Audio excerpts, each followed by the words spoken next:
Jehová, ¿quién habitará en tu tabernáculo? ¿Quién morará en tu monte santo?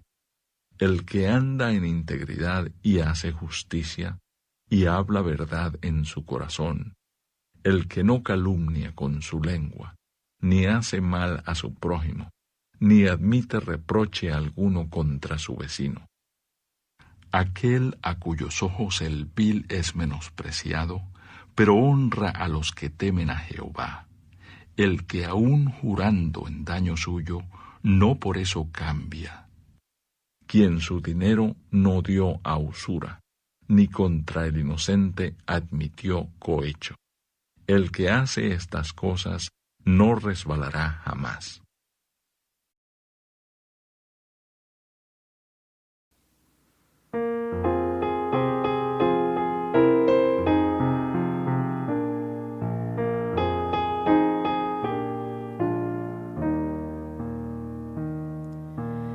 Hazme un instrumento de tu paz, donde haya odio lleve tu amor, donde haya heridas lleve tu perdón, donde haya dudas fe en ti.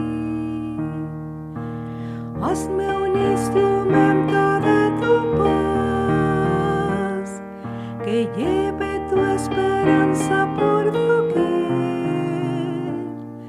Donde hay tinieblas lleve yo tu luz, donde hay tristeza gozo en ti. Maestro, yo quisiera aprender a no ser consolado sino consolar, ser comprendida sino comprender, ser amado tanto como amar.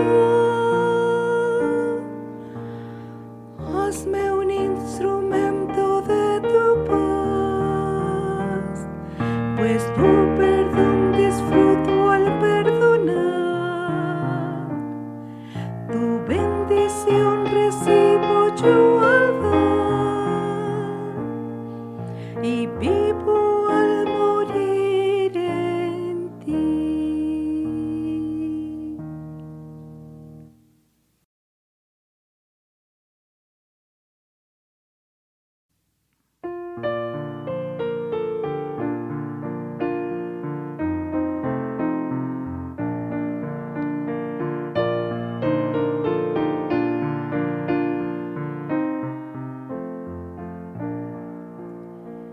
Maestro, se encrespan las aguas y ruge la tempestad. Los grandes abismos del cielo se llenan de oscuridad. ¿No ves que aquí perecemos? Puedes dormir así. Cuando el mar agitado nos abre, profundo sepulcro aquí. Los vientos, las ondas oirán tu voz. Sea la paz. Calma las iras del negro mar, las luchas del alma las hace cesar. Y así la barquilla por el Señor utilizará poder el mar traidor. Tú quieres se cumple tu voluntad, sea la paz, sea la paz. Tu voz resuena en la inmensidad, sea la paz,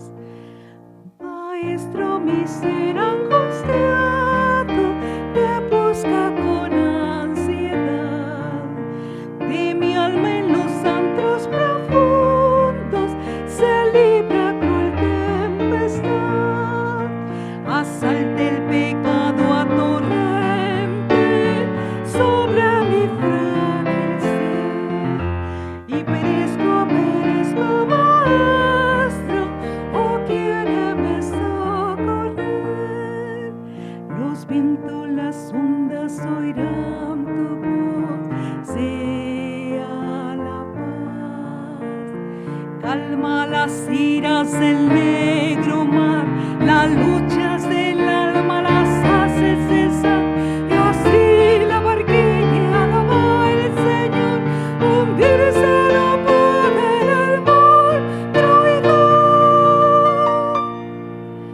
Tú quieres cumplir tu voluntad, sea la paz, tu voz resuena en la inmensidad, sea la paz.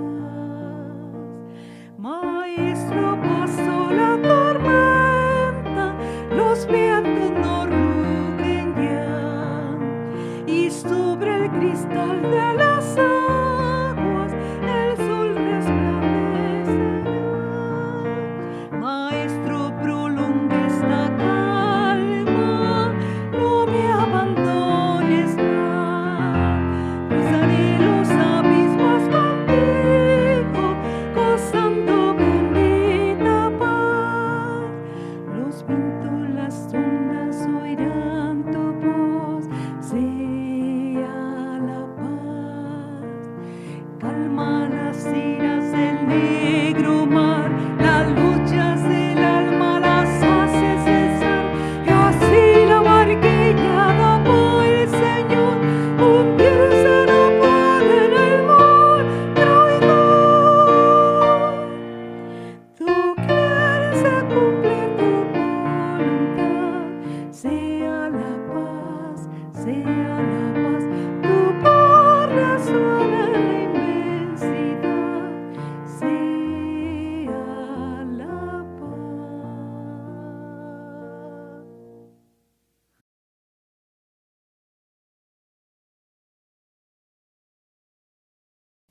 Dios nos bendiga, hermanos. Una vez más es un motivo de alegría el poder compartir juntos este tiempo de adoración y reflexión en la palabra de nuestro Dios. Les invito a abrir sus Biblias en el libro de los Hechos de los Apóstoles, en el capítulo 27, para leer los versículos 21 al 31. Libro de los Hechos de los Apóstoles, capítulo 27, versículos 21 al 31. La palabra de nuestro Dios dice en Hechos 27, 21 al 31. Entonces Pablo, como hacía ya muchos que no comíamos, puesto en pie en medio de ellos, dijo: habría sido por cierto conveniente, oh varones, haberme oído y no zarpar de Creta tan solo para recibir este perjuicio y pérdida. Pero ahora os exhorto a tener buen ánimo, pues no habrá ninguna pérdida de vida entre nosotros, sino solo la nave. Porque esta noche ha estado conmigo el ángel de quien soy, a quien sirvo, diciendo: Pablo, no temas, es necesario que comparezcas ante César, y aquí Dios te ha concedido a los que navegan contigo.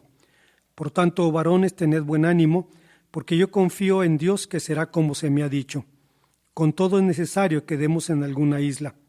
Venida la 14ª noche, y siendo llevados a través del mar Adriático, a la medianoche los marineros sospecharon que estaban cerca de tierra, y echando la sonda hallaron 20 brazas, y pasando un poco más delante, volvieron a echar la sonda y hallaron 15 brazas.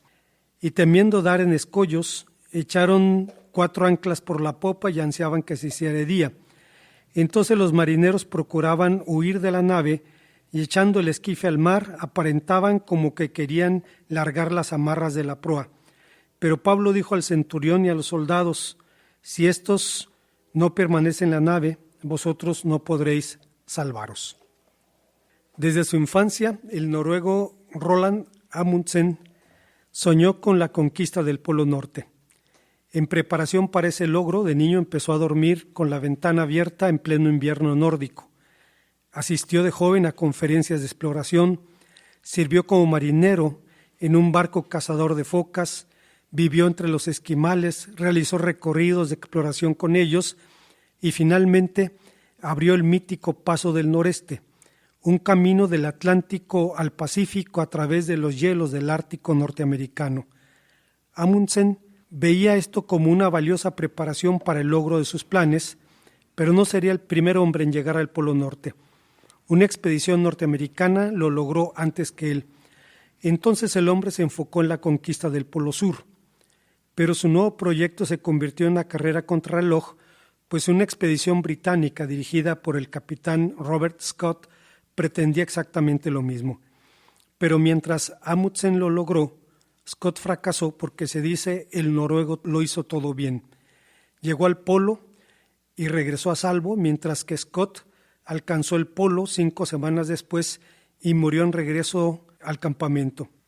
En la Biblia, la vida cristiana es descrita como una odisea, como un viaje duro y difícil, que bien puede ser ilustrado en el último viaje de Pablo por el Mediterráneo.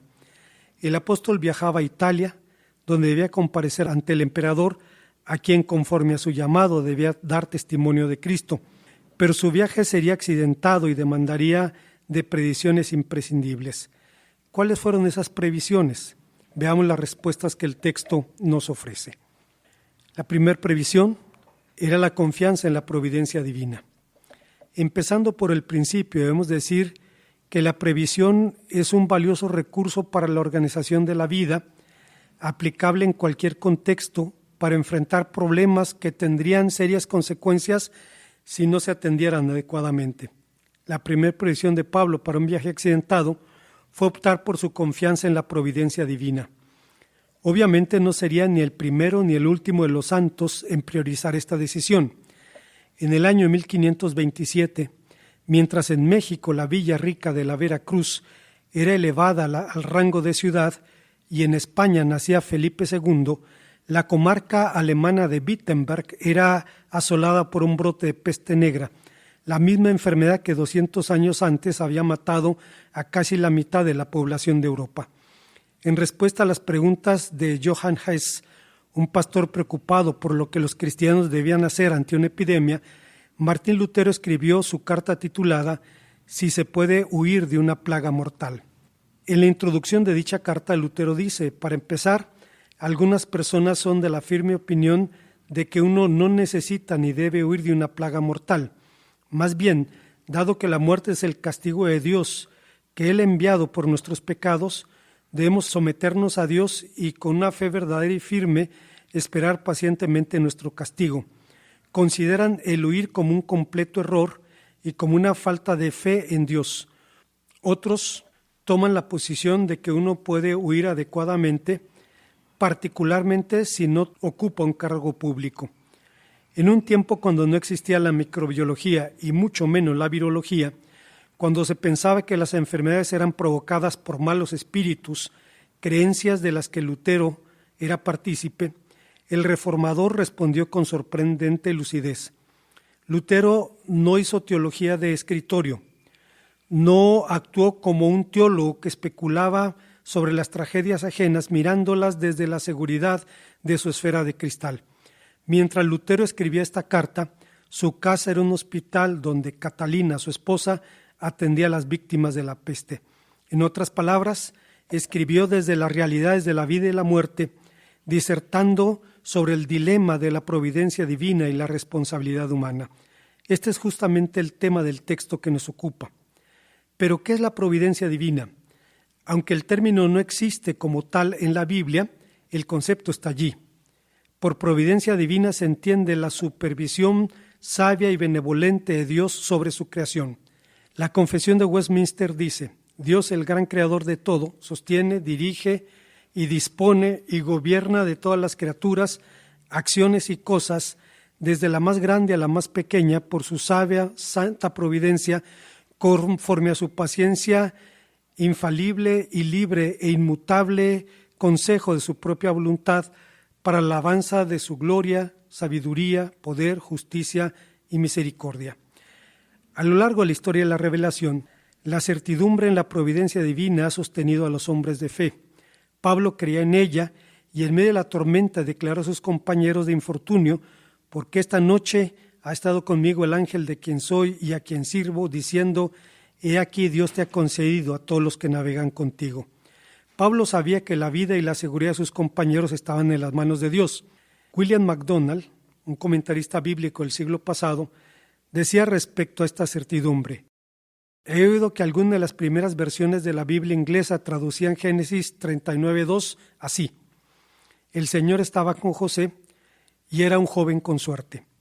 Quizá en aquellos tiempos la expresión con suerte tenía un significado diferente, pero nos alegramos que las traducciones posteriores hayan sacado a José del reino de la suerte.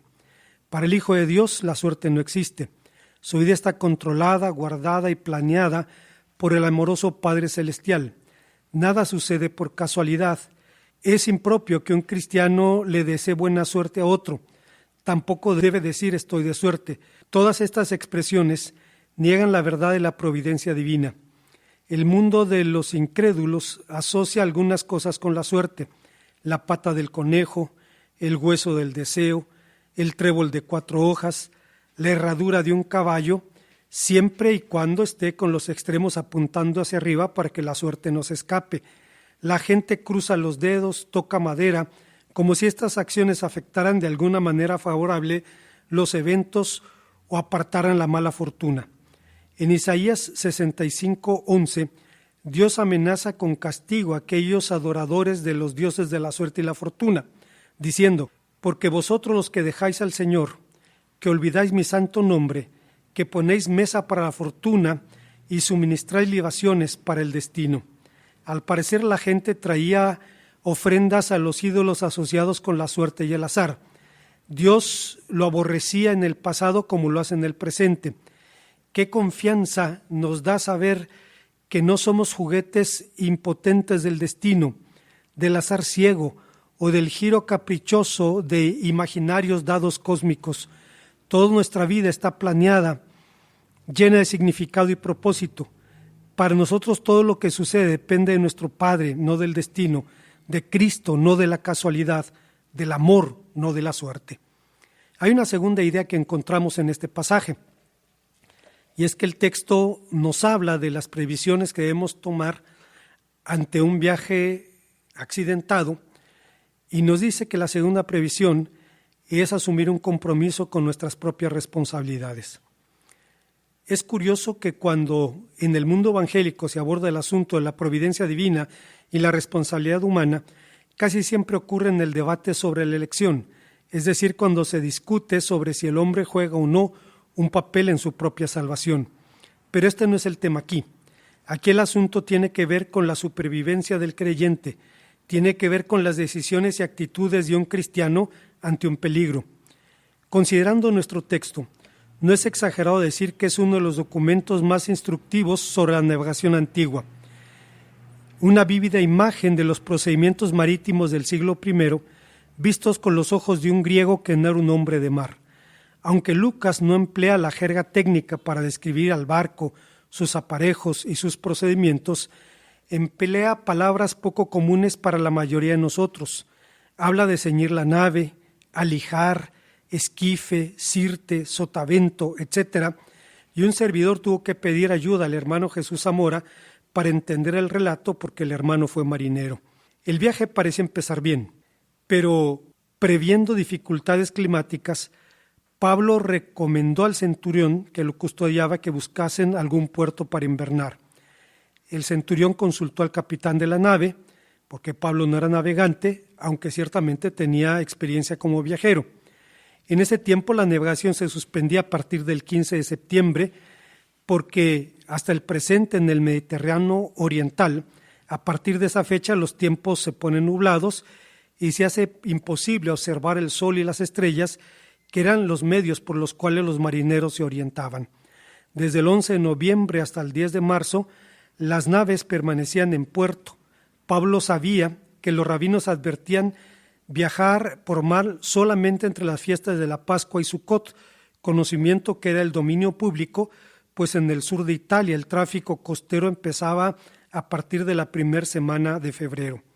Pablo recomendó al centurión buscar un puerto, pero a diferencia de lo que ocurría con la navegación mediterránea, la vida cristiana ni es ni tiene un puerto inmune a las tormentas. No es una esfera de cristal, no tiene un fondeadero donde pasar los días malos. No existe, ni en el tiempo ni en el espacio, un lugar donde resguardarse de la adversidad, a no ser que ese refugio sean la fe y sus frutos, de los que Juan Crisóstomo, un predicador griego del siglo V, decía: la paciencia es la raíz de todos los bienes, la madre de toda piedad, un fruto que nunca se pudre, una fortaleza inexpugnable, un puerto que no sabe de tormentas. En tiempos de crisis, sin embargo, la mayoría de los mortales, incluidos los creyentes, dice sentir la necesidad de huir de aquello que los atribula, de literalmente salir corriendo para escapar. No es algo nuevo. Ya el salmista decía hace 3000 años: mi corazón se angustia dentro de mí, el terror de la muerte me domina, temblando estoy de miedo, sobrecogido estoy de terror. ¿Quién me diera alas como las de una paloma para escapar y reposar? Yo volaría a los lejanos desiertos y allí me quedaría. De toda esta tormenta escaparía a algún refugio. ¿Ha sentido alguna vez usted esa sensación? Si no es así, no se preocupe, un día la sentirá. Pero aún si hubieran querido huir, ni Pablo ni sus compañeros hubieran podido escapar. Estaban confinados a la nave. Es verdad que no era una nave pequeña, llevaba 276 pasajeros. Los cargueros de la época medían en promedio 60 metros de largo, 15 de ancho y 14 de altura, pero ante los vientos huracanados eran como cáscaras de nuez. Así que los marineros debían hacer su trabajo para llevar la nave a puerto. Sin embargo, dada la fuerza de la tormenta en el barco, todo era un caos y entonces Pablo debió tomar el liderazgo. Cierto comentarista bíblico dice al respecto: de acuerdo con el mensaje que Pablo había recibido del ángel, las vidas de todas las personas a bordo habían sido dadas a Pablo. Él está a cargo y por lo tanto de inmediato se dirige al oficial y a los soldados. Les dice que si dejan que los marineros abandonen la nave, ellos mismos no podrán salvarse. Esta es la tercera vez que Pablo habla en el curso del viaje. Ahora Julio y los soldados saben que la palabra de Pablo es digna de crédito y no debe ser tomada livianamente. Por tanto, le escuchan. Mientras Julio y los soldados entran en acción, los marineros abandonan su intento de huir. Los soldados toman la drástica decisión de cortar las amarras y dejar que el bote caiga a las aguas. Tanto marinos como soldados están al borde de la locura. Un grupo desea usar el bote para salvarse con propósitos egoístas y otros dejan que se pierda. La confianza en Dios no nos exenta de nuestras responsabilidades. Martín Lutero decía a los cristianos en tiempos de epidemia: usa medicina, toma pociones que te puedan ayudar, fumiga tu casa, tu patio, tu calle, evita personas y lugares donde tu vecino no necesite de tu presencia o donde se haya recuperado. Actúa como un hombre que quiere ayudar a apagar a una ciudad en llamas. Ante la tormenta que amenazaba a Pablo y a sus compañeros, las responsabilidades estaban allí. Todos debían comer, todos debían cobrar ánimo, los marineros debían maniobrar la nave, los soldados asegurarse que nadie escapara y Pablo orar, alentar y dirigir. Bien se ha dicho que cuando sopló la brisa del sur, la nave que llevaba a Pablo navegó con suavidad y nadie a bordo sabía quién era Pablo ni la fuerza de su carácter que se ocultaba detrás de su fachada. Pero cuando estalló sobre ellos la tempestad, la grandeza de Pablo fue motivo de conversación de todos en la nave. El apóstol, aunque era preso, tomó el mando de la nave, tomó decisiones y dio órdenes que implicaban la vida o la muerte de los pasajeros. La crisis evidenció en Pablo algo que ni siquiera era claro para él, que las hermosas teorías se tornan en hechos cuando estalla la tormenta. Hay una tercera y última enseñanza en este pasaje, una previsión más que el cristiano debe tomar en su peregrinar por este mundo, es buscar sabiduría para encontrar el punto de equilibrio.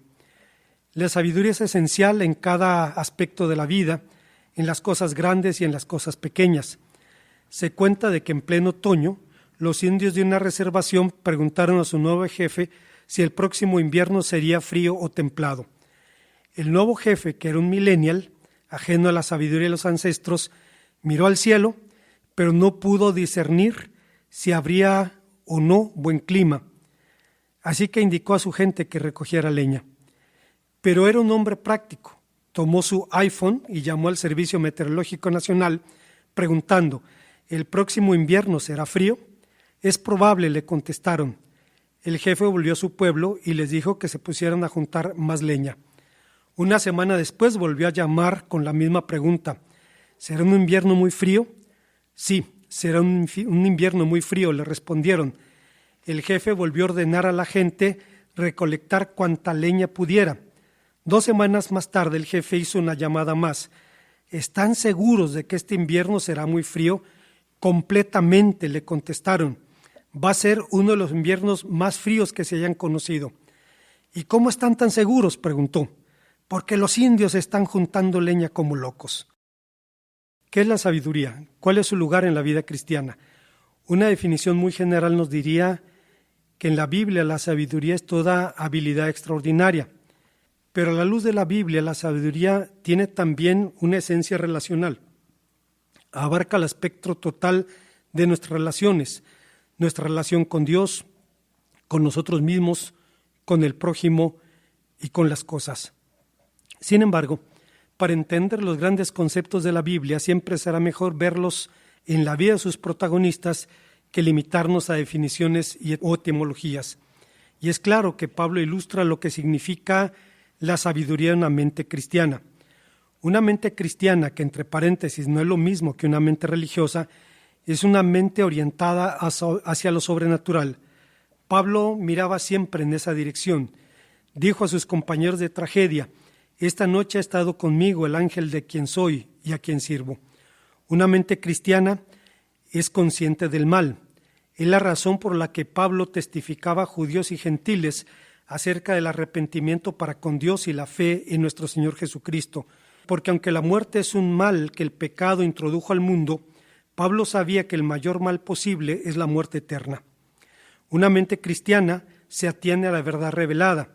Los compañeros de Pablo, incluido Lucas, habían perdido la esperanza de sobrevivir, pero ante ellos, apelando a la promesa divina, Pablo se presenta diciendo: yo confío en Dios que será como se me ha dicho.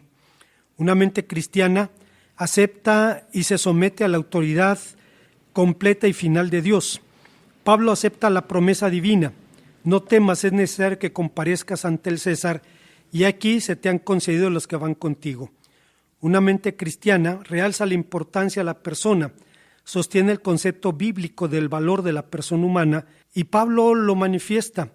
Sabe que sus compañeros necesitan fuerza para enfrentar la tempestad y les dice: por tanto ruego que comáis por vuestra salud, pues ni uno de los cabellos de vuestra cabeza perecerá. Finalmente, una mente cristiana aprecia todo lo bueno y atractivo de este mundo como un reflejo del poderoso testimonio de la bondad de nuestro Creador. La vida es la mejor expresión de semejante don. En síntesis, con cuánta razón dijo Harry Blamers: pensar de forma cristiana es hacerlo en términos de la revelación. Para el secularista, Dios y la teología son juguetes de la mente. Para el cristiano, Dios es real y la teología cristiana describe su voluntad revelada para nosotros. Para la mente secular, la religión es básicamente cuestión de teorías. Para la mente cristiana, el cristianismo es cuestión de actos y de hechos que son la base de nuestra fe y están recogidos en la Biblia. Es interesante que de cuando en cuando los no creyentes descubren el valor de esta perspectiva. El escritor y académico mexicano Hugo Iriart, quien por cierto no tiene un pelo de evangélico, publicó hace algunos años un artículo en donde dice: seguramente es una tontería hablar aquí, en esta revista, de lo que voy a hablar, pero espero que al menos sea una tontería interesante. Rara vez las tonterías son aburridas. Voy a hablar de una oración, es decir, de una especie de rezo, pero un rezo singular. Se trata de una petición muy breve, una especie de avioncito de papel rápido y ligero que echamos a volar con nuestro ruego. Su mérito está en la universalidad, pues recoge algo que todos y cada uno de nosotros, independientemente de nuestra confesión de fe o no y de nuestras peculiaridades y características personales, convendría que solicitásemos en toda ocasión. Se llama la oración de la serenidad y se dice a coro como una especie de mantra al final de las juntas de Alcohólicos Anónimos. Iriart se refiere a la oración de la serenidad que Reinhold Niebuhr, un pastor norteamericano de izquierda, acuñó un domingo de 1943. Niebuhr era hijo de inmigrantes alemanes, un hombre liberal y heredero de las venerables tradiciones luterana y reformada, y en 1944 un diácono episcopal, vecino y amigo suyo, asistió a uno de los servicios de Niebuhr y después de escuchar la plegaria solicitó permiso para reproducirla en un folleto dirigido a las Fuerzas Armadas. Desde entonces ha sido difundida enormemente, especialmente en los grupos de ayuda mutua. El primer pensamiento de la oración de la serenidad dice: Dios, concédeme la serenidad para aceptar las cosas que no puedo cambiar, valor para cambiar las cosas que sí puedo y la sabiduría para entender la diferencia. Aunque se ha criticado esta plegaria diciendo que no es muy sofisticada desde el punto de vista intelectual, lo cierto es que nos permite ver algo que está allí, pero que no siempre vemos, que hay cosas que solo Dios puede hacer y hay cosas que nosotros debemos hacer, y es sabio entender la diferencia y vivir en consecuencia.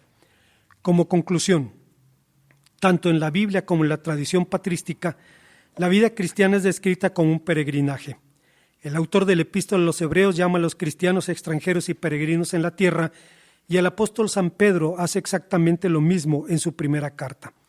En su libro La ciudad de Dios, Agustín de Hipona dice al respecto: primero nació el ciudadano de este siglo y después de él el que es peregrino en la tierra y pertenece a la ciudad de Dios, predestinado por gracia, elegido por gracia y por gracia peregrino en el mundo y ciudadano del cielo.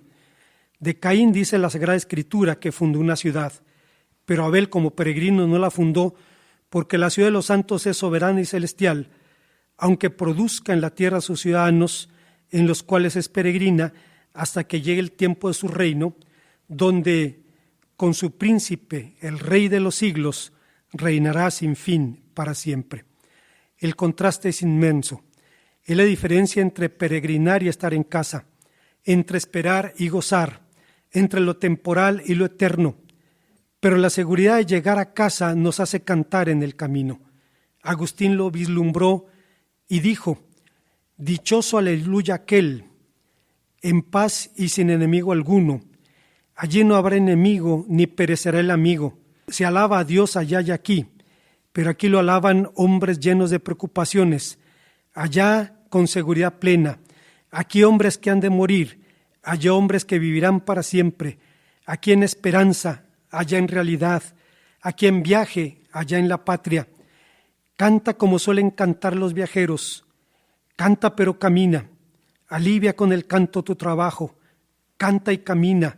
No te detengas en el camino, no vuelvas atrás, no te quedes parado. Como dijimos al principio, cuando Amundsen emprendió la conquista del Polo Sur, calculó cuidadosamente hasta los más mínimos detalles de su expedición. Escogió la clase de ropa que su equipo usaría, la raza de los perros de trineo, la disposición de los arneses que estos usarían, el tipo y volumen de los alimentos necesarios, la selección de la ruta más corta, etc. En contraste, Scott, su competidor, que era un hombre entusiasta y voluntarioso hasta la temeridad, descubrió que ni su entusiasmo ni su voluntad pudieron salvarle siquiera la vida. Se dice que la diferencia entre ambos era la diferencia entre un profesional y un aficionado. Pero John Piper dijo: hermanos, no somos profesionales. Así es que cabe la pregunta: ¿qué necesita llevar un cristiano en su mochila de peregrino? El maestro puede orientarnos sobre el asunto con las instrucciones que dio a los 70. En Lucas 10:4 les dijo: no llevéis bolsa, ni alforja, ni calzado, y a nadie saludéis por el camino. Los despojó de estorbos y de dilaciones, porque, como decía Matthew Henry, eran hombres acuciados por una tarea urgente e importante que tiene que ver con las cosas de arriba. Lo único que los creyentes deben llevar en su mochila es su confianza en la providencia divina, su compromiso con sus propias responsabilidades y su súplica permanente por sabiduría para encontrar el equilibrio necesario y así emprender el camino, viviendo un día a la vez, disfrutando un momento a la vez, aceptando las adversidades como el camino hacia la paz, pidiendo, como hiciera Jesús en este mundo, pecador tal como es y no como me gustaría que fuera, creyendo que tú harás que todas las cosas estén bien si yo me entrego a tu voluntad, de modo que pueda ser razonablemente feliz en esta vida e increíblemente feliz contigo en la eternidad. Oremos al Señor. Gracias te damos, Padre, porque nos permites venir a tu palabra y encontrar, Señor, que tu palabra nos cautiva en la fe y en la esperanza, en la certidumbre, Señor, de que estás en el control, en la seguridad de que todas las cosas están en tus manos, en la responsabilidad, Señor, de hacer aquello que nos has asignado y en la absoluta necesidad de depender de tu dirección para vivir en consecuencia. Queremos rogarte, Señor, que bendigas a tu pueblo, que nos permitas hacer tu voluntad, en el nombre de Cristo nuestro Salvador. Amén.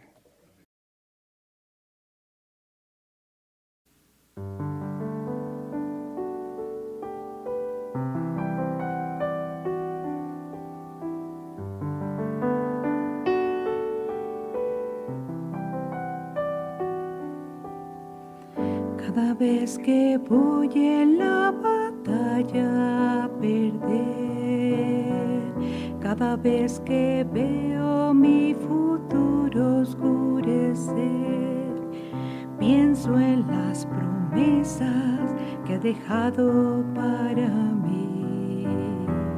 Como me enseñaste que en ti puedo vencer. Poderoso gigante, hoy conmigo estás aquí. Los que me persiguen nunca prevalecerán, tropezarán y ante ti humillados quedarán y tendrán eterna confusión que nunca olvidarán.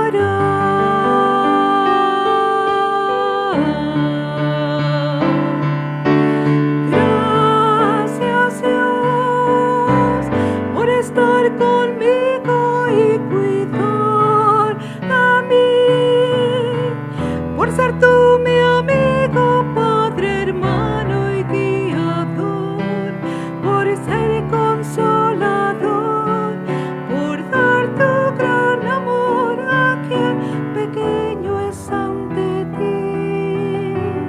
Poderoso eres, gigante tú eres, lléname de ti.